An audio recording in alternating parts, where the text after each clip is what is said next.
Talked about it yesterday, just that chip on your shoulder. Everyone talking about a neutral AFC championship game, not even thinking about you guys. How much did that motivate you coming into this? You better send those refunds. I'm from the city where they gotta play us. Fuck a coin flip, it's time to pay up. Don't cross the middle, 21 in the cut.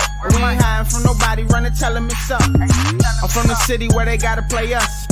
Fuck a coin flip, it's time to pay up. Don't cross the middle, 21 in the cut. We ain't hiding from nobody, run and tell them it's up.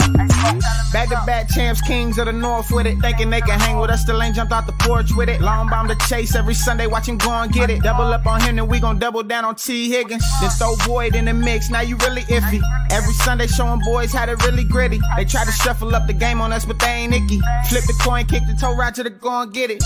Never know what's gonna happen when Joe drop back. He get shiesty in the pocket, I get shiesty on the track. Nobody on the team all pro, that's all cap. Most all around team in the NFL, that's all fact. Ain't came across nobody yet that seem like they can hang with us. They said we couldn't be Buffalo, but see how we call they bluff. Underdogs every week, they keep on trying to label us. Put your money on us, even if Vegas don't favor us. No matter what, we really came up, now it's hard to fail. I dare you come across that middle, Von gon' ring your bell. I know we under they skin, them boys built frail. Eli Apple out there chirping like a next tail. You don't want Salmon Trey to come off them ends. Rita clogging up the middle like a big body Benz. Right behind them Logan and Pratt, the turnover twins. Jesse Bates in the backfield just to clean up the loose ends. We just drafted Cam and drafted Hill. Instant gratification every time that they on the field. We can't go back to what we was, cause that's the loser way. It's been hard to throw on us since we picked up a Woozier. It's like win after win, feel like we could really do it. Zach Taylor doing his thing for the city, I give it to him. And I bet Samaji will find a hole if you give it to him. Hayden Hurst don't need a hole, he just plan on running through him. Just hand it off to 28 and let him do the dash. Getting hit by BJ Hill probably feel like a car crash. Every week it seem like Lou digging deeper in his bag. And if the game on the line, all my favorite money match. I'm from the city where they gotta play us. Fuck a coin flip, it's time to pay up. Don't cross the middle, 21 in the cut. And we ain't hiding from nobody, run and tell them it's up. I'm from the city where they gotta play us. Fuck a coin flip, it's time to pay up. Don't cross the middle, 21 in the cut. And we ain't hiding from nobody, run and tell them it's up. What do we say, dog? They gotta play us! That's right, they gotta play us. What's going on, y'all? Welcome to the show. This is Sports with Strawberry Ice. I'm your host, the Iceman, Jeff Trunapole. And as always, I'm bringing you sports from a West Side point of view right here in the great city of Cincinnati, Ohio, home of the back-to-back AFC North champion Cincinnati Bengals. We're going to make it 3 in a row, too. Just saying. Anyway, do me a favor. If you found the show, hit that like and subscribe button. Smash that thumbs up. You guys are awesome. I'm up to 2,274 subscribers. As always, I appreciate every single one of you guys. But if you're watching on Facebook or Twitter and you have yet to subscribe to my channel, why not? Please do so. Please go to the YouTube channel, Sports with Strawberry Ice. Hit the subscription button, hit the bell for notification. Every time I go live, you'll be notified. Also, exclusively in the YouTube chat crew, we're doing super chats. So I got 2 guests today. First off is Trags. If you got something about the Ring of Honor, or you don't like it that Boomer got in, you don't like it that Chad got in, you think somebody else should have got in, or you just want to debate that we should have more than 2 people that we can vote for. Anyway, give me a super chat. I greatly appreciate it. Second of all, about 6 o'clock, I got Nate Meyer coming on. He's part of the Bearcat Bounce podcast. We'll be discussing all things Bearcats, Big 12, where they're ranked, schedule, basketball. The basketball schedule came out, all kinds of stuff. So if you have a question for Nate about Bearcats, give me a super chat. I'd greatly appreciate it. And as always, I'm coming to you live from this glorious place down here. It's the Ice Cave. The Ice Cave is brought to you by T Properties. T Properties, quality housing for quality people. Check out the website at www.tpropertiesllc.com for all your rental property management needs and your rental needs. And you know what? I wear it every single day. It's Jackpot Joey. JackpotJoey9.com is right there. I almost knocked the candle right there. I get it. There it is. Right there. We got the hats. We got the shirts. Banners, anything you want right there, get to jackpotjoey9.com. Portion of the proceeds go to the Joe Burrow Hunger Relief Fund and the Joe Burrow Fund. The beer is coming out soon. It's at Brink Brewery. Hopefully, it'll be shipped all over the place again. We also have the Jackpot Joey Cornhole Tournament. I think I said the 12th the other day. It's 17th. It's the day after the Packers preseason game. If you guys want to get in on it, like I said, 100% of the proceeds from this goes to the Joe Burrow Foundation. So go to Brink Brewery, their website, any of their social media platforms. Go there. You can sign up. You get beer, you get brats, Mets, all kinds of stuff. It's gonna be a good outing. Make sure you go out there and have fun. If you guys are cornholers, come out and play. I'm okay at it. Me and Greg are going to kick your ass. Just saying. Anyway, check it out there. Like I said, all that's at Brink Brewery and jackpotjoy9.com. What's up there, everybody in the chat? Stranger, you're in there. Crip in there. My boy Johnny Paps is in there. Ken's in there. Kane's in there. What's going on? So happy to see all you guys. Glad you guys all made it. Boomer. Yep. Michael Madden. Boomer is in the Ring of Honor. Play action king. I agree. The sugar huddle, no huddle offense, the K gun, all the offenses that the NFL run right now all started because of Boomer Esiason. Well, he was the quarterback. It started because of Sam Weish. Let's put it that way. He's the one that him and Bruce Cosler are the ones that started all of this. But Boomer ran it, and I wish he would get more credit than he does for introducing a new offense. Doing something that innovative, that's the word I'm looking for, that started here. And there's a lot of stuff that started here in Cincinnati, and that's one of them. So I'm happy that Boomer got in. I'm happy Chad got in. I voted for Lamar Parrish. I was voted for Reggie Williams because I just want some of these older guys to get in. I want them to get in before they're gone. That's my fear because it's taken us, we should have had this 30 years ago. We should at least 20 years ago. We should have had this started in 2000 when the Bengals got their own stadium.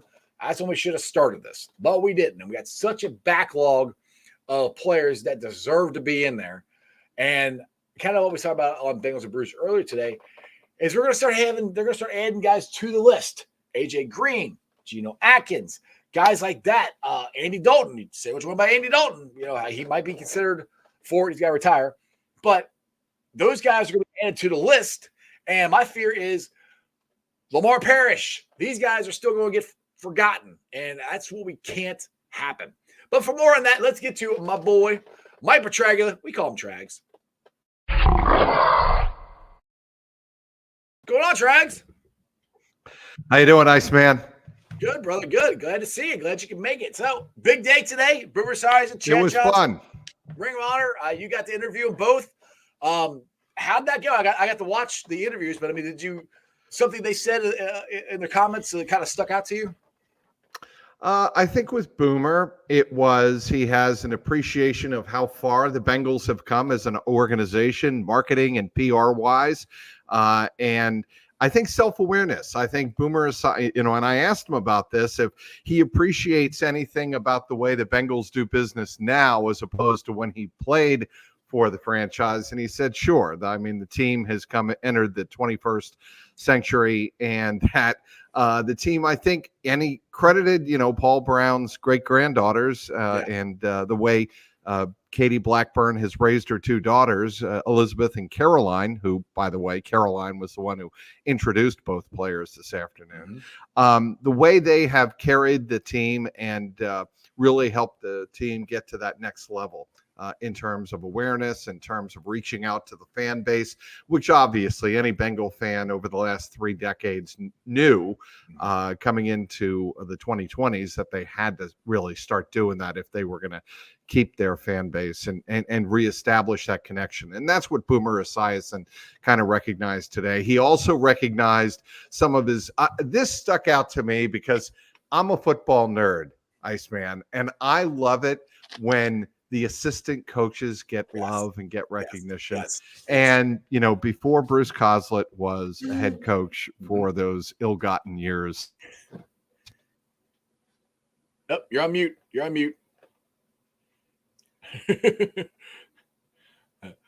Somehow he hit the mute button. I don't know how that happened. There you go. There we go. But for all of those years before that, he was head coach. He was offensive coordinator. And Boomer Esiason said he would not be the quarterback that he is without Bruce Coslet. And then he gave props to Kenny Anderson. He also gave some love and respect to offensive line coach Jim McAnally, who once told him, throw the damn ball. Right. You have a great offensive line. And this leads me to a point that I would make about Joe Burrow. Okay. And I think we talked about this the last time I was on. As good as the offensive line is, I hope Joe Burrow doesn't think, well, I've got now an extra 2 to 3 seconds to throw the ball. Right. You can't do that. And Boomer Esiason mentioned that today. Boomer was Boomer. He's always great. And then Chad was Chad. Chad Johnson is never going to disappoint. Nope. And he said he reached, Jeff Hobson of Bengals.com asked him, where does this rank in terms of all-time great moments in his career? And he said, top of the mountain. Jeff Hobson asked, have you reached the top of the mountain? And Chad said the very top. And I think that's because look, when I asked Chad this afternoon about whether or not he had any regrets whatsoever about his personality overshadowing his football acumen and his skills, which were incredible, amazing, borderline, Canton level. Right. He said, no. He said, no, not at all. I wanted to entertain first and let the statistics take care of themselves. I thought that was a brilliant answer. That is who Chad Johnson is, and I loved it. Boy, did he ever. And two things that I thought was funny. Somebody asked him if there was a touchdown celebration that he did not get to do. Yes. And I think it was Staples had the easy button. Apparently he had 2 easy buttons underneath both goalposts. I think it was in Kansas City, and he never got a chance to do that one. And the other one I thought was funny. You said Boomer McNally told him to throw the damn ball. Well, he was also said that Max Montoya, and he held onto the ball too long. Max Montoya and him are laying on the ground after he got sacked, and Max Montoya looked at him, throw the damn ball. Yeah. Max, I would not want to get upset Max Montoya at all. Boomer certainly did not. No. But, when you look at that offensive line the Bengals had in the mid to late 80s, even the early 80s for that matter, in the decade of the 80s, most of which Boomer was around for. Obviously, he wasn't around for the first 3 or 4 years, but that is as good as an offensive line, from top to bottom, left to right, as you will ever see in the National Football League as a comprehensive unit. And that's why Boomer made it a point to give credit to Jim McAnally, the longtime Bengals offensive line coach, who, along with, in my opinion, Dante Scarnecchia, are the 2 best to ever do it. Boomer said today that when they were at the top of their game, they were like a ballet group in step with one another. Yeah, and Boomer, I forgot this, but Boomer lockered with the offensive line, and I always thought that was cool because he knew if they didn't keep him upright, he couldn't do anything. So that was, I always thought that was very, very cool, Boomer, to do that. And he always bought him stuff because back then, like you said, offensive linemen didn't get paid. He made a lot of money and they barely made anything. Now it's, we got offensive line that's not caught up to quarterbacks, but they're starting to get paid. But I always thought that was cool too. And now the question I have regarding Chad, I think you asked it, the difference when he left Cincinnati and went to New England. What the difference was there. Were you? I assume you were covering the Patriots then when Chad was there. That is correct. I was indeed covering the Patriots, and I did ask that question. And the I recognize your voice. And he said, "Well, I don't know if any of you have ever been in the military, but if you have, then you know what I'm about to say is true about Bill Belichick. He wants the operation run on time and in check and clean and neat, just like the military. We do everything on time here." And I thought that was, again, from Chad, it was very accurate in terms of, and very, what's the word? There's a word I'm looking for that describes how he characterized the New England situation. It was just very on point. I thought Chad was very on point with his 1 year in New England. I'll never forget Chad Johnson in New England while we're talking about the Patriots and Ocho. When Tom Brady in Super Bowl 46 runs up to him after Chad's reception, I think of like 15 yards. That's why we brought you here. That's why you're here. And it made Chad smile. And, there weren't enough of those moments, unfortunately, in New England, simply because the Patriots weren't willing to loosen up their offense and do the kind of things that would really appeal to Chad's game. Chad was a top of the route top of the tree route runner. That's what he did, and he freelanced. And Chad's job was to get loose at the top of routes and beat guys deep, which the Patriots definitely needed at that time. It was, I think, Gronk's second year in the NFL at that time, and Aaron Hernandez's second year in the NFL, and Patriots still had Wes Welker. There had to be an interesting locker room there with those two. It was quiet, and that's the one thing. Anybody who covered Chad Johnson here or Ocho here in Cincinnati always saw him as this bubbly, effervescent character, right? That's not the way he was by a long shot in New England. And, it's kind of, to me, trying to fit a round peg in a square hole. It just wasn't going to work because the Patriots weren't going to change what they did offensively to suit Chad Johnson's game. Exactly. Now, Chad, I think he's borderline Hall of Fame. I don't think he's actually going to get in. I think he needed a couple more years. If the Patriots would have won that Super Bowl, I think that would have helped him. After that, he went to Miami, and that was pretty much the end of his career. Somebody asked if he had any regrets, and to me, he's got to have some regret of the way it ended. I mean, if he could have stayed here and kept going what he had going, I mean, he get another 2 or 3 years of what he was doing here with Carson, he could be Hall of Famer. I think when Carson soured, that really hurt Chad here in Cincinnati. When Carson soured on the whole situation, when the head of your family, even one of your parents, in this particular case, the quarterback, becomes dysfunctional, you're going to become dysfunctional. And that's, I think, essentially what happened with Chad. I think some of the joy for the game really left him. I mean, we'll always remember, Chad Johnson played a long time in Cincinnati, 10 years. Yeah. People forget that. He was, drafted in 2001, and that was a big moment for him. He mentioned that today in his career. The day he got drafted, he had been through so much. To be drafted by a National Football League team and to call a place like Cincinnati home meant a lot to him because he didn't know if he was going to be worthy of an NFL roster spot. But once he proved that to himself and he became a personality, he seemed to really flourish. And I think, like to my question of him, when he was happy and he was entertaining, the results did follow. The statistics did follow.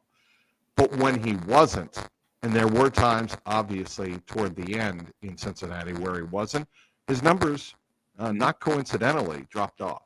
Hey, can you try to do something with your mic? I don't know why I'm getting static come through there for some reason. I don't know. Let's see what I can do here or something. So, sorry about that. That's all right. I can hear it. And they're talking about it in the chat. So people are like, you got static. Like, I can't fix it. It's on the other end. It was interesting. Just watching both those guys, and once I found out that they both got in this morning, I got off work because I work nights, and I got off time to watch or listen to the last hour of Boomer and Gio, and you can get that on one of the audio platforms. And they were boasting about Boomer, and it's Boomer is, I know he's much older now than he was. I mean, it's been 25 years since he's played football, so he's more, I don't want to say mature or whatever, but it was really interesting watching him and these guys on the radio talk about how good he was and everything. And Boomer was always more of a brash, outgoing personality, and see him kind of trying to brush it off or whatever was really interesting on the radio show this morning. And it was just kind of different for me when Boomer, growing up, he was always the blonde bombshell. So it was kind of interesting of how, old age has changed him. I don't want to call him old, but, older, maturity or whatever. I just thought it was kind of interesting how that worked, how that dynamic was this morning on the radio station. I think your mic sounds better now. Okay. Is this sound better? Yep. Much better. Much better. So, okay. Sorry, everybody on the chat. Now, one thing Boomer did say, and he was talking about this, and I had Corey Dillon on my show earlier this week, and he was talking about. Well done, by the way. Oh, thank you, Iceman. Thank you. Yep. He had talked about Corey and his rookie year, and how those last 5 games really were some of his favorite games he's ever played, which I thought was interesting because they weren't very good teams, and how fast he played and how he changed well, not him and Sam White with the no huddle and Bruce Coslet, no huddle sugar offense. I hate calling it the K gun because they hate the K gun, but I mean that is the metamorphosis of modern offense. It started right here in Cincinnati, and just how fast he was playing those last 5 games. Again, that is something I asked Boomer about this morning. I asked him how much pride does he take in kind of helping to revolutionize NFL offenses to what they are today, because before the K gun, there was the sugar and there was the tempo. And he brought up a great story of when they were playing, I believe, the Tennessee Titans, Tennessee Oilers. Yeah, he said Tennessee Titans. It was the Houston Oilers. I remember that game. That was Corey Dillon. Yes, so do I. I believe it was one of those like TNT games on Thursday night with Jeff Fisher. Yeah. And it was at Riverfront, and he was playing with the backup offensive line and backup center, David Brills, I believe, Derek Brills. Yeah, Derek. I believe it was. Yeah. And they went up tempo, and nobody could barely keep up, even on the Bengals offensive line. But it really threw the Oilers off that night, and I believe it was a big win for the Bengals. Well, that's when Corey Dillon broke the rookie rushing record that night, too. Yes, that's correct. Yeah. That's exactly what it was. I remember that. I was just telling Corey Dillon that story because I was in Florida, and the Bengals were never on TV. So I wanted to rush him and watch him, and I'm like, holy crap, who is this Corey Dillon dude? And what it did is it wore down the defense, and defensive linemen were out of their gaps and out of their containment lanes. And that's one of the big reasons Corey Dillon was able to run wild in that contest. But it was, Boomer Esiason saying, screw it, we're just going to go up tempo. And, that's one of the things to me that made Boomer so brilliant as a quarterback. He could sense things in games. He had a very good third sense or sixth sense, if you will, of what was going on the football field.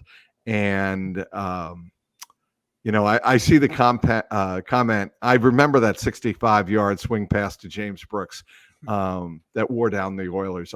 I do actually remember that. That was in the playoff game, wasn't it? That's what I thought too. But by the way, James Brooks, who was on the list of the 13 players up for nomination, he should be in there eventually. Corey Dillon obviously should be in there. There's so many. And Lamar Parrish. That's who I voted for.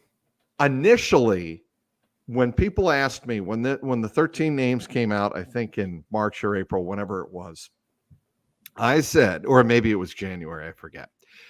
I said immediately, Boomer. That was a no-brainer. Right. It's a quarterback MVP, no question, led the team to Super Bowl. The second one, though, to me was Lamar Parrish, because you can make the argument Lamar Parrish is the greatest cornerback in the history of the Cincinnati Bengals, in all due respect to Kenny Riley. Ken Riley, the Rattler, was great. There's no question. You can't dispute 65 interceptions is 65 interceptions.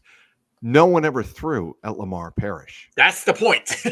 Ever. Yep. And it was sort of like Darrelle Revis Island back in our generation, 10, 15, 20 years ago. Yep. And more to the current generation watching your podcast now, it was like Sauce at UC.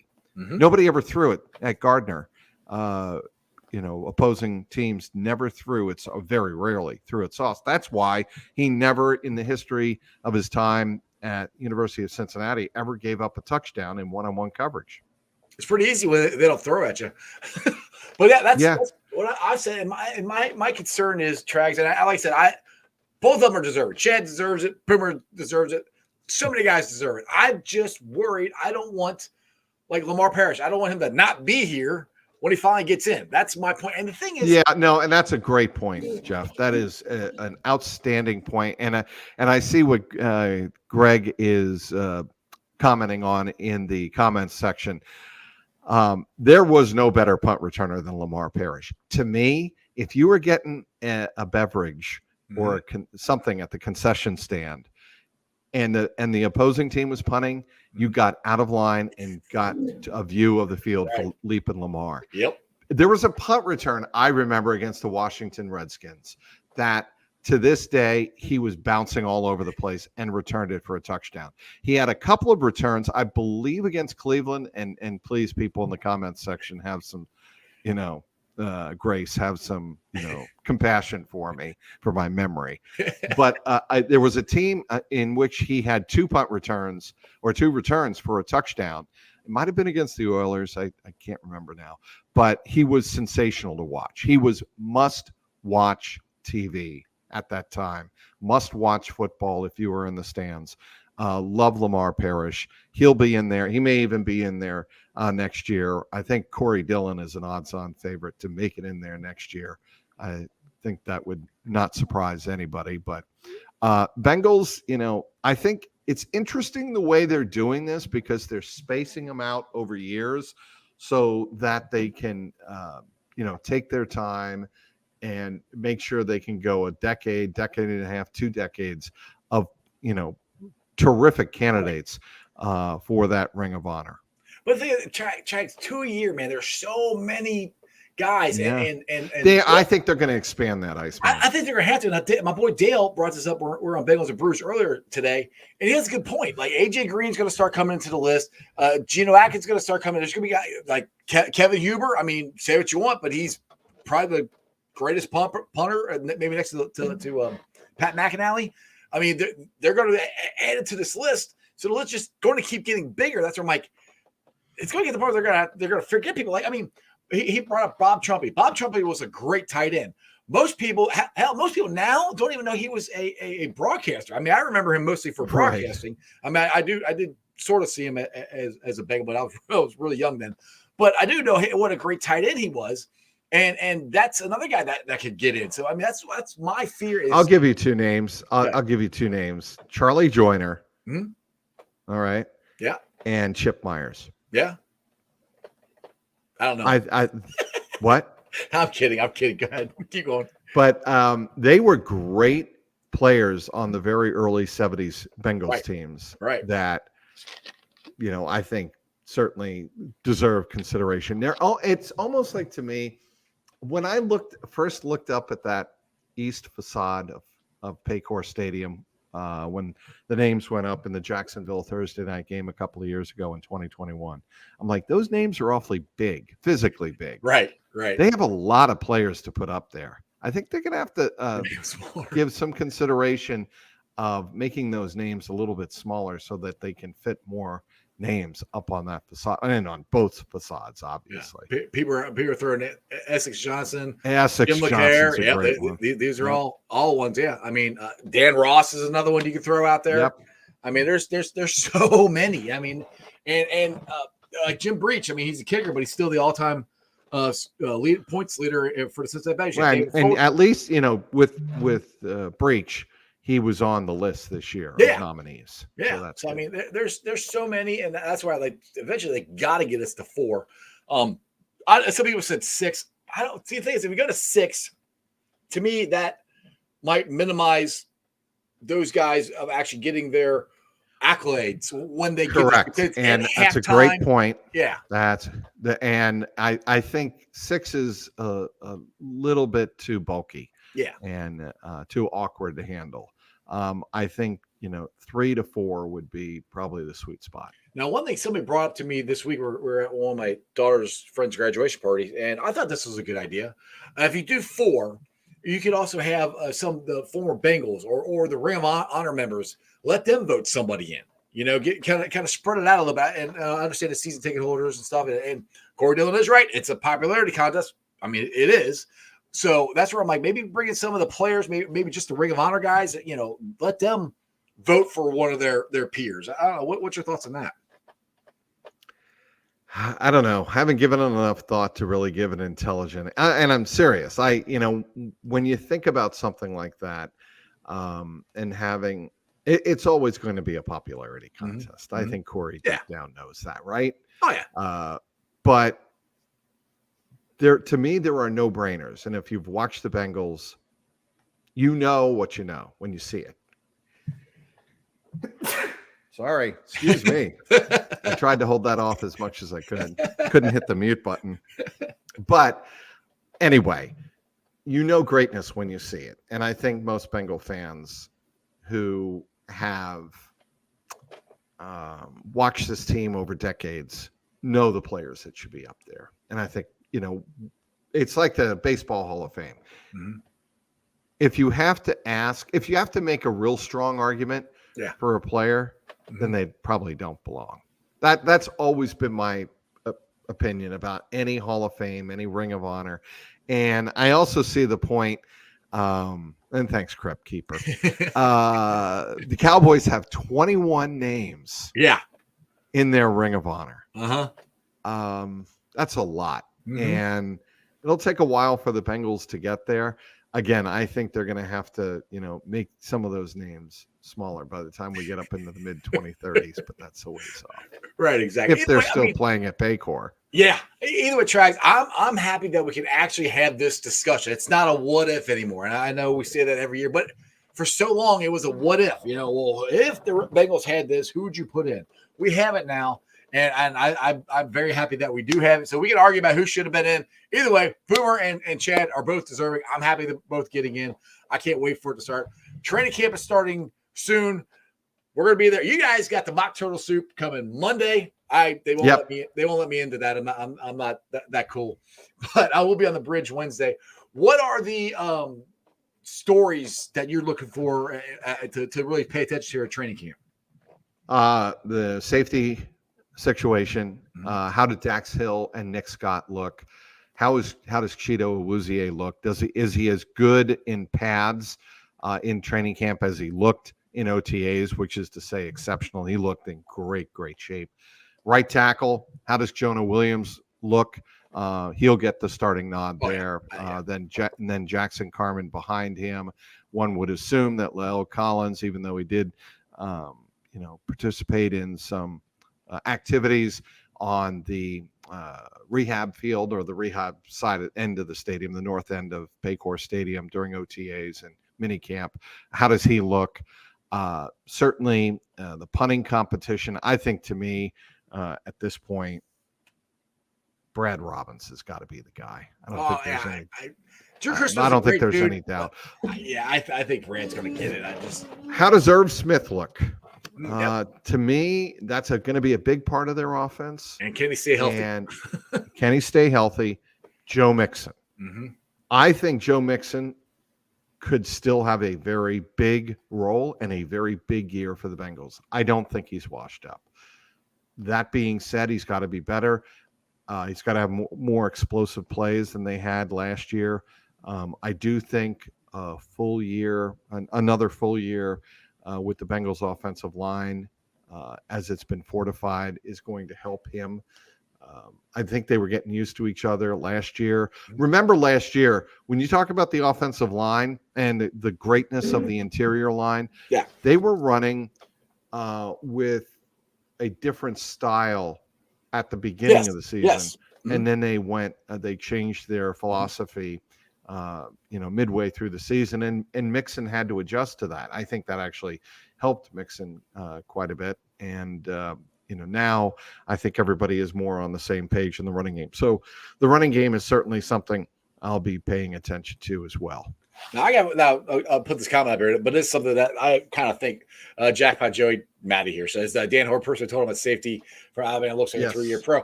I think Battle might be starting not at the beginning of the year, but I think toward the end of the year, it's either he'll be starting or him and Scott. He's gonna have more snaps than Scott will. That's just my personal opinion there. I don't want to put the cart ahead of the horse there. Yeah, too far ahead. Whatever cliche you want to use, but I do think I do believe Jordan Battle is going to have an impact for the Bengals defense, similar to the way Dax Hill came on at the end of last year. There are advantages to playing defense for Nick Saban in Alabama. And that is you've been exposed to so much under a great defensive mind. And certainly Lou Anarumo is more than aware of that. It's why Jordan Battle was getting some first team reps in OTAs. That's why, because they didn't think he would be overwhelmed. He certainly was not. But there are nuances in the Bengals defense that you have to learn over time. And I don't think in big games, in big situations. I don't think Lou Anarumo is going to expose him to that until they're 100% or close to 100% confident that he can handle it. Now, one thing about Joe Mixon, and I think they're going to have to rely on him even more this year. So he's going to have to step up because we don't have a Samaje Perine anymore. Travion, I think he is going to be the starting backup running back. Do you think he takes who takes the snaps that Samaje had? Does Mixon get more of them? Does Travion do it? I think Travion initially gets those snaps. Keep an eye on Chase Brown. I mean, you don't spend draft equity that high, right? Unless you think he's got something, right? And yes, there have been numerous cases over the last decade where the Bengals have missed on upper level players that they thought could be impact players. And I don't think I need to name them here, but they're pretty obvious. One would be a wide receiver out of Washington, but anyway, I think Chase Brown is somebody to keep an eye on in the running back competition, no question. Definitely. It's gonna be interesting to see. Hopefully, Joe Mixon is more. It's not like he had a bad year last year. He didn't. He just wasn't. I don't think as consistent. He didn't have explosive plays, and that's a great point. You know what he did have? He had career highs in receptions and receiving yards. Yes. So I mean, either way, Drag. I think we're gonna win the Super Bowl. I say that last year, but I used to say this when the Bengals stunk. I could say with full confidence we got a shot at winning the Super Bowl. I think we got the best offensive line we've had since 2015. I cannot wait till Wednesday. It's going to be a lot of fun. Now, for people who don't know what the mock turtle soup reference is, go ahead and just explain that to people, because some people are like, "What are you talking about?" Probably. Okay, mock turtle soup is a potpourri of different meat products in a chili-like laden soup that they always put at the media day. We always get at media day, where we get Zach Taylor, we get Duke, we get both offensive and defensive coordinators, and Darren Simmons, and we get Mike Brown. Exactly. And it'll be interesting to hear Mike Brown talk on a number of different issues. Obviously, Joe Burrow, but if the deal with Burrow's not done, he's not going to say anything, because the Bengals and Burrow's side himself have been able to keep it quiet. And that won't change if the deal's not done, I don't think. Joe Mixon will be different. I think Mike Brown's going to have some interesting comments on why they decided to keep Joe Mixon around. And I think that will be, topic number one on Monday. But the mock turtle soup is something that I cannot wait for. But some people love it. Look, some people love it. Some people hate it. I don't know if I've ever had it. Unlike Cincinnati chili, I don't think people know as many of the contents of the turtle soup. Probably not. And probably don't want to know. Probably not. No, Jay Morrison was on here last week, and I'm so happy he's back on the beat with you guys. But he says tongue in cheek, but he said he could totally see them announcing the Joe Burrow contract on Monday. So it just blows everything up that you guys had planned. I could see that. I had Paul Dana Jr. on my podcast yesterday, Ice, and he went with Tuesday. Okay. Because I think the Bengals want Monday. I want everybody to focus on Mike and do the normal thing on Monday, and then if they come out with the heavy ammunition, it would come on Tuesday, the day before camp. But I think we're all in agreement. It's happening sometime soon. It's not going to go too far into camp. Are you in agreement with that? Say that again. I'm sorry. It's going to happen sometime soon. It's not going to go too far into camp. I don't think it's going to drag on. I don't believe, and I think there would have been leaks to that extent that things are dragging on and things aren't progressing. We haven't heard that, so that's what leads me to believe it'll get announced next week or the week after at the latest. That's my inclination. Get that done, then get T. Higgins done. I hope so. Trags, you've been on for 39 minutes. I appreciate it. I cannot wait to see you guys down there Wednesday. Like I said, I'll wave to you from the bridge. You know, that's as close as I can get. Yes. But just plug your articles. I know you just tweeted out a whole bunch of them you got out, and your Jungle Roar podcast. So youtube.com, the Jungle Roar Pod is where to find all of my material, including my podcast on the YouTube page. I just uploaded today's interviews with Boomer Esiason and Chad Johnson from their Ring of Honor induction announcements that came this morning. So that's up there. As I mentioned, the interview with Paul Dehner Jr. For the podcast, Jungle Roar podcast is up there, and that was from yesterday. Follow me on Twitter at Trags, Trags. And yes, I do threads, but I'm not as active yet on threads. I'm kind of, I'm just feeling my way out there. Yeah. That's at Trags1 on Instagram and threads. Yeah, I just got on threads yesterday. I'm still trying to navigate and figure out how the heck to do this thing. So I'm a little slow on the uptake, but at least I'm there. So. Trags, appreciate it, man. I will see you next week. Yep. Sorry about the technical difficulties at the start. Hey, you're all good. You always come on. I'll take you however I can get you. I appreciate it. See you, Trags. You got it. Nice. See ya. All right, guys. So that's the first guest of the day. It's the first time I've kind of done this, right? I got two guests at the same time. I'm very excited about, like, it's all football talk. I mean, we got Bearcats here coming up. Big 12. The Bearcats are going to the Big 12. Football starting soon. The preseason polls come out. Neil Meyer is my next guest. He's part of the Bearcat. I'm going to say the name, Alex Meachem's podcast. I think it's the Bearcat Bounce podcast. He's going to correct me if I'm wrong, which I probably said it wrong. But let's get to Neil so we talk to Bearcats here. What's going on, man? What's going on? How are you? I'm good, bud. I'm good. So did I say the podcast wrong? Is it the Bearcat Bounce podcast or is it the right name of it? It's the Bearcat Tip-Off Talk podcast. Dang on it. All right. I knew I said it wrong. Anyway, so you and Alex Meachem are on there. You are the producer of it, basically, right? JT produces it, and then along with Alex, and then we're all there together working as a team on that podcast. Awesome. So very exciting. We got the Bearcats moving on to the Big 12.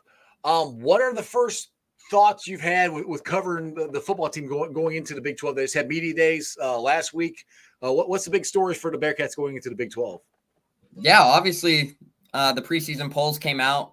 I think the big storyline was how was the Bearcats going to be voted in that terms of the Big 12 media days. And then they come in ranked 13th in the preseason polls, but this is a team that's going to really shock a lot of people. I don't see them finishing 13th, and I'll say that right now. Obviously, the move to the Big 12 is super exciting around all of the University of Cincinnati. You got the new apparel deal as well. So this move to the Big 12 has sparked a lot of exciting things up in Clifton. But then just the football season, a lot of things to keep an eye on is what will this offense look like? I know it's only one returner on offense, and then you have a defense that's returning so much experience on that defensive line and guys like Dante Corleone, Malik Van, Jawan Briggs. And then on the offensive side of the ball, you see most of your guys transfer out or go to the NFL. I know Tyler Scott's up in Chicago right now. Trey Tucker's out in Las Vegas. Josh Wiley's down in Tennessee. So it's going to be how do you replace those guys that you lost from a season ago, and what a Scott Satterfield football team is going to look like. That's the thing I'm curious about is and Bearcat fans have asked me, like, aren't you excited about this? I'm like, I'm not upset, but I'm not like, all right, cool, we got Satterfield. I'm like, they're like, well, how'd you feel when we got Luke? I said, kind of the same way when we got Luke. I wasn't like ecstatic. I had no idea, how good Luke would be as a head coach. So I'm not against Satterfield, but it's going to be interesting to seeing. It's going to be a different Bearcat team. I think he's more of an offensive coach than Luke was. And one of the players that I am very curious to see of how he does is Evan Prater. He's going from quarterback to wide receiver. How quickly can he make that adjustment? I mean, have you heard anything from Satterfield or anything about how that's going? Yeah, so the transition was something that was talked about for recent weeks, and it was something we all kind of heard in the rumblings and we were working on, but Scott Satterfield confirmed it at Big 12 Media Days last week that Evan Prater is making that move to a wide receiver. It was something he missed a lot of time in spring due to a little shoulder injury that popped up. So obviously they bring in a guy like Emory Jones from Arizona State and Florida, who is a predominant dual threat guy. I mean, he Obviously, you see Ben Bryant, who was in that quarterback room with him, a guy who returned to UC, started all last season, and then he transfers out to go to Northwestern. So that really kind of opened the door for a guy like Emory Jones to be your starting quarterback. But the move of Evan Prater to wide receiver was, like I said, was something that was talked about. But you got to find a way to keep his natural athletic abilities and keep him on the field. I mean, we see what he can do with the ball in his hands. But, I mean, you're talking about a quarterback who's 6'3", can run a 4.5, 4.55 roughly, 6'3", 200 pounds. I mean, if you get him up to speed out there at that wide receiver position, you're talking about a guy who could do some damage. I mean, it's not every day you're throwing a quarterback out there in the outside who's 6'3". So Right. It's going to be exciting to do. And if he can get in the open space, he's going to make a lot of guys miss. So if they can get him up to speed real quick, that's someone who Bearcats fans and myself personally, it's going to be a fun time to watch. Exactly. Now, you said you don't think the Bearcats going to finish 13th. Where do you think they have a shot at finishing? And do they have a shot of getting a bowl this year? Yeah, so in my preseason polls, I was actually one of the voters within the Big 12 preseason media polls. I actually picked them to finish 9th in the preseason polls, and that's where I had them. Okay. And I do see them getting a bowl game because you're looking at the non-conference schedule. You have EKU in week 1, Pittsburgh in week 2, and then Miami of Ohio in week 3. So 2 of those should be capable wins right off the bat. Pitt's going to be a top 25 team to come in. So you have that top 25 matchup in non-conference play, which really gears up and puts you in that composition for the Big 12 season. I mean, then you look at the Big 12 teams they have coming. I mean, they avoid Texas and TCU in year 1 in the Big 12. That's huge. Yeah. Especially making that transition. That's huge. Mm-hmm. But Oklahoma is going to be a battle week 1. It's going to be an exciting battle. But for a lot of people to know what happened the last time Dylan Gabriel stepped foot in Nippert Stadium. Mm-hmm.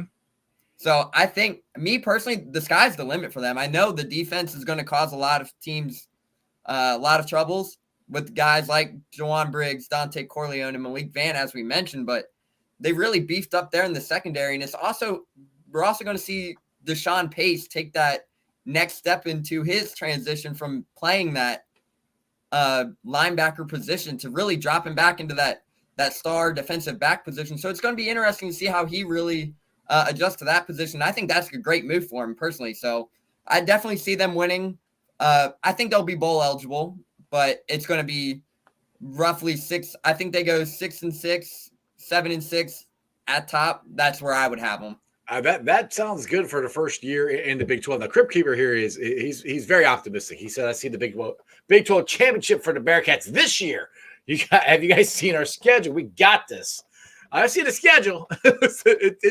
It's doable, but I don't know about the Big 12 championship. I think that's it in the future. It could happen, but maybe not this year. So, how is the recruiting going for Scott Satterfield for future Bearcats here? Is he getting some of the top quality guys? Is he doing good in the transfer portal? How's that going? Yeah, so they actually have 18 transfers lined up, or 18 commits lined up in the class of 2024. So I believe 6 of them are from the state of Georgia. So he's really hitting that the southern states hard, whether it's Georgia, Florida, Alabama. He's really hitting those states really hard. I mean, some of the guys that are lining in, they're high 3 stars. They might not look that attractive based on like offers and whatnot, but if they're high 3 stars garnering a lot of attention, it's going to be an exciting time. Some of these guys, obviously within guys like we saw the whole Quay Birdsong commits, then decommits, commits to UCF. Like he was a 4-star prospect. I mean, until they're signed, you never really know what's going to happen within recruiting. But I think he's done a great job hitting the recruiting class hard. I know this is his first full recruiting class. You land a guy like Samaj Jones out of Philadelphia, who is a 4-star quarterback who had offers from Oklahoma, West Virginia, Cincinnati, and there was one other, and Penn State was his Final Four. So, I mean, you're talking about a predominant Big 10 school in Penn State, and then you have Oklahoma, and you look at the history of Oklahoma quarterbacks. So, I mean, if he's being offered by Oklahoma and you can get him to come land here, what does that say about the job that they're doing the recruiting-wise? So, I think he's doing a great job hitting they're landing the recruits. I mean, he's been very active, and the staff has been very active. So, I think they're doing a great job so far here in the first recruiting class, and they still got plenty of time to really make that class even better. Now, I know one thing Luke did. Luke threw a fence around Cincinnati, Northern Kentucky, and all that. And that was one of the good things that we all liked about. One of many things we liked about Luke. And Satterfield, his recruitings are more, Southern Georgia, Tennessee, Texas, like that those areas. Is he trying to come more to get some of the local guys to stay here, like Luke did, or is he more just concentrating on what he already knows? Yeah, he's going to be focused on keeping that in-state talent here. I know he said that in his opening press conference. And, I mean, you look at the high school football here in the tri-state area. Just you talk about predominant powerhouses, Moeller, Elder, St. X, and all around the city of Cincinnati. And it's funny you mentioned that because I actually asked Sonny Dykes about Cincinnati down at Big 12 Media Days. And he even said TCU hits the state of Ohio hard in terms of recruiting. Right. And he would consider Ohio the third best high school football state in the country. Wow. He said he would even throw this state of Ohio better than up there with states like Texas, Oklahoma, California, and Florida. So, I mean, you think about that. That's pretty what good. does that say about the level of talent that's right here in our backyard of Cincinnati? Exactly. That's why we can't let them leave. Stay here and throw the red and black on for the Bearcats. Now, let's roll into the basketball here. I actually had the basketball schedule. I wish I could have found the football schedule with throwing that up. But here's the basketball schedule that got released this year or this week. And I've said this. I think the Bearcats have a very good shot and should make the NCAA tournament just because they're in the Big 12, But, I mean, this isn't a killer I don't think a killer schedule. I mean, going to Kansas City is going to be hard. Don't get me wrong. But where are you at with Wes Miller? Jizzle James coming in, all the new recruits. We got the 7-footer that beat us, in the NIT last year. He's a Bearcat now. Where are you at on where Wes Miller is and how this basketball season is looking? Yeah, I think Wes Miller has done a fantastic job since taking over in 2021. I mean, you talk about a guy who went from a 19-win season to a 23-win season just like that, year one to year two. Mm-hmm. He gets the transition to the Big 12. He took this team to an NIT semifinals just this past season. So, I mean, and then you look at the guys he's recruiting. I mean, you land a caliber guy in Jizzle James, as you mentioned. We talked to him yesterday, actually, about what Jizzle James has looked like. And he said he had a lot of praise for Jizzle. He said basically was that his body and his play style, you would not think he's a freshman due to what he's been able to do this offseason. I mean, anytime you pair him up with a guy like Rayvon Griffith, you have two top 100 prospects coming in your recruiting class in year two. And that's super exciting. And then you also look, they land a commitment from Tyler McKinley, who's another top 100 player right here in your own backyard. So not only you're in year two and you land two commits from two guys right here in the backyard of Cincinnati, is huge. But then you talked about the Aziz Badango from Utah Valley State. Yes. This is probably the tallest Bearcats team we have seen in recent years. I mean, you look down at the roster. Kenton Martin was huge for them. They land a guy in CJ Frederick, Aziz Badango, Jamil Reynolds from Temple. But then you're looking down at this team on paper. It's not every day you see a team with 5 7-footers. Right. So you're thinking about what they can do there in the paint. I mean, obviously the Big 12 basketball, they like to run that 2 7-footers right there. They love to play off of each other. But going into the Big 12, you're having 5 guys who are the size of 7 foot, and Aziz Badango will blow a lot of people away. I mean, everyone saw the video of him doing his vertical test where I believe he hit almost 12 foot. Yeah. Which isn't crazy. I know we got to watch him the other night at the scrimmage versus the TBT guys, and I was blown away to say the least. So it's going to be an exciting time up there in Clifton. I love what Wes Miller and the staff are doing, but it's all got to put it out to the paper right now. I know you're having 7 newcomers this season from a season ago. So making that move to the Big 12 is going to be huge. I mean, you have the new apparel deal as well. They're going to be rocking back to the Jordan deal. So it's going to be a lot of exciting things that Wes Miller and the staff are building up there in Clifton. Dude, I love it that we're back to Jordan. I absolutely love it. Now, you talked about the TBT, and they got to play against them the other night. The first game, the team is a Nasty Natty. I think that's what Melvin Levitt is. Melvin Levitt's still the head coach. Is that true, or is he put it together? Or somebody else take over? It's actually Kevin Johnston. Kevin Johnson. Okay. Yep, he's actually running the team. It's him and Kashmir Wright are running this team. And then Kevin Ainsenberger, who was on Wes Miller's staff, is doing a lot of player development stuff and getting this team ready for actually tomorrow's contest versus the TMT. What time is that game, Noro? 6 p.m. at Cintas. And now, would that be on if we can't go to Cintas, will it be on ESPN? Because I know a lot of the games were on ESPN. I believe it will be on ESPN Plus or ESPNU, if I remember right. Cool. Now what former Bearcats are on the team this year? So you have Trey Scott, who's coming off a summer league appearance with the Charlotte Hornets. Jacob Evans will be back, a former first-round draft pick. Troy Copain is coming off a season up there in Spain, who just signed a deal to play in Canada. So another former great there. And then you have guys like Coriante DeBerry, who's here locally. Mamadou Diarra is back on that team as well. You have Shaq Thomas. Troy Copain, as we mentioned, is on that team. There's a lot of exciting players on that team. And Keith Williams is actually going to be back playing too. So that's a guy a lot of Bearcats fans saw in 2020. And he's going to be back suiting up for the Nasty Natty starting tomorrow. Yeah, I can't wait for it. And if for people who don't know what the TBT is, explain that a little to some people, because it's a new basketball tournament. Well, not new. I mean, the last couple of years. But explain to everybody what the TBT is. Yeah, so the TBT is actually a basketball tournament that is ran once a year by ESPN, and all the games will be broadcasted on all of the ESPN platforms, whether that's ESPN, the channel, ESPN Plus, ESPNU. But basically, it's an opportunity to where you can build your own team, and you're playing for $1 million prize. So basically, typically how it's ran is you go to these universities, they form a team based off alumni or whatnot, and they all get together. There's 8 regions across the country. Cincinnati has been a host for the last few years, obviously, with schools like Xavier and Cincinnati both having teams in this TBT tournament every year. They'll have the host. They'll play it out, 64 teams, and single elimination, you get out, and you're playing for $1 million. But it's not your traditional basketball game, too, because with 4 minutes left in the fourth quarter, no matter how close the score gets, they play with the rule of the Elam ending. So there's a target score. So basically, once that 4 minutes hits, you have a target score, whether it's like a +7 or a +11. Like the first person to get to that target score wins and moves on. So essentially, the shot clock, the play clock, everything turns off once that Elam ending starts. So basically, you're just playing to get to that target score. So you got to play with a lot of a lot of strategy.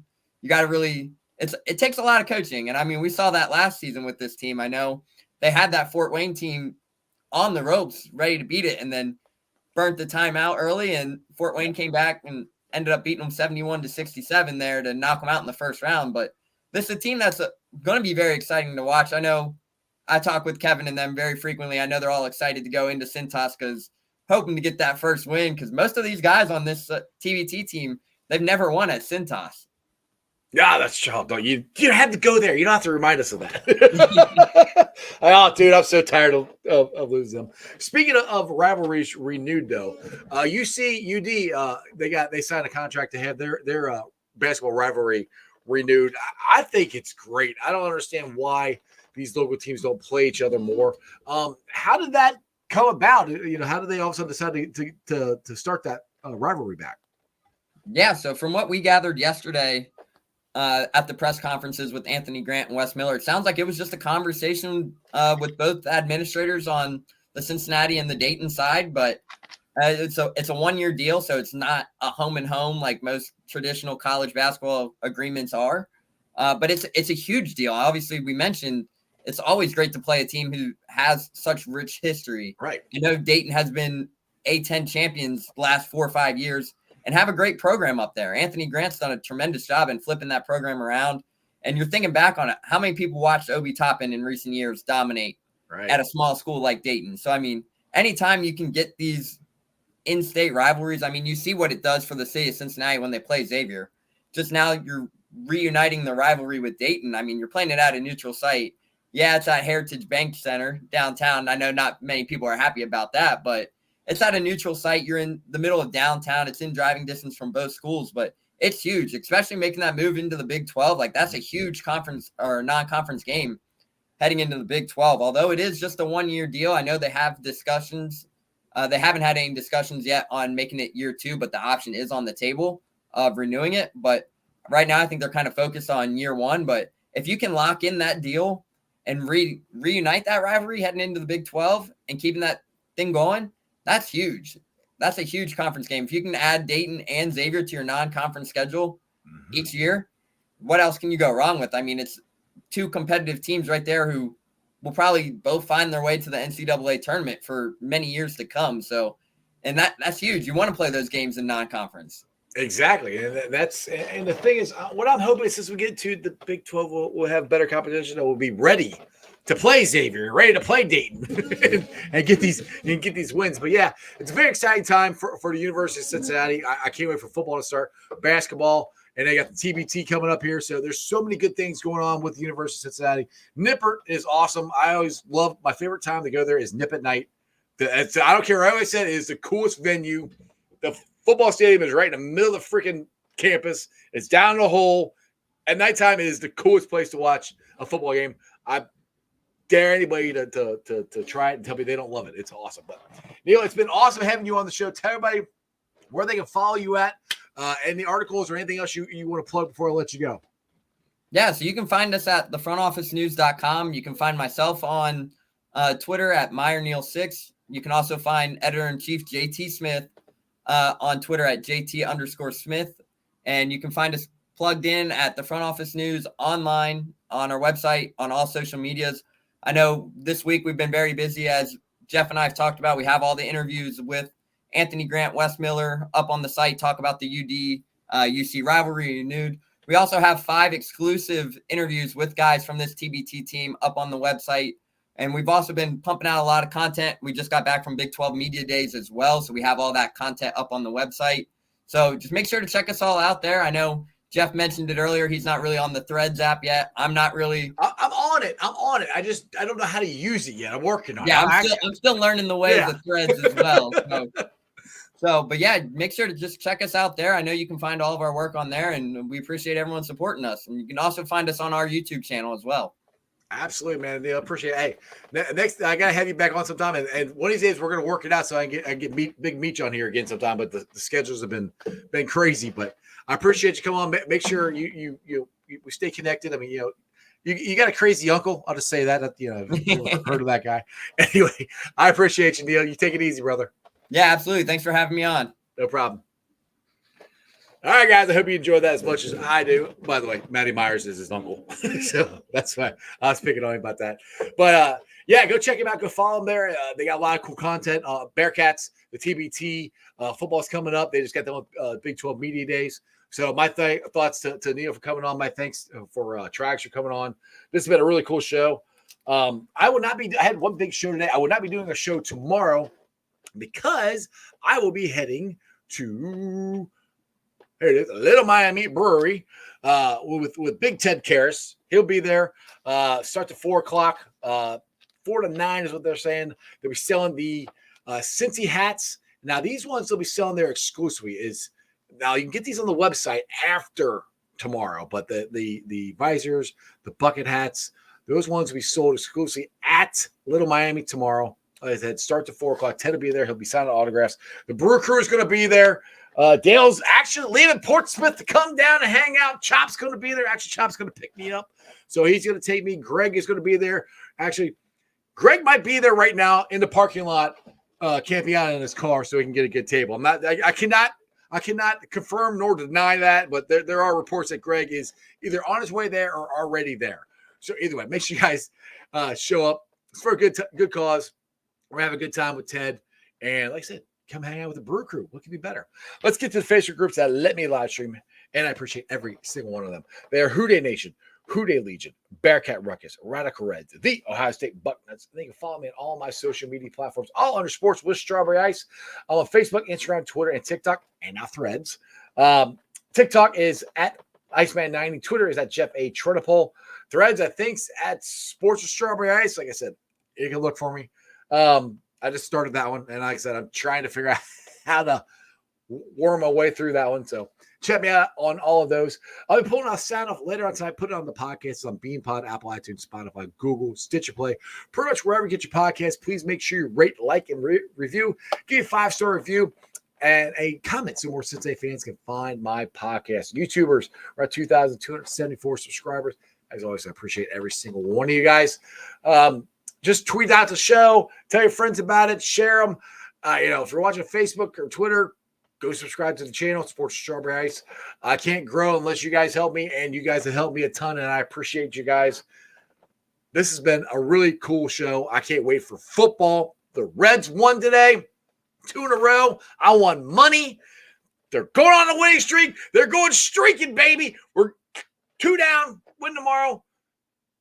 And who knows? Maybe we'll get back in the playoff or get into the playoffs this year. How cool would that be?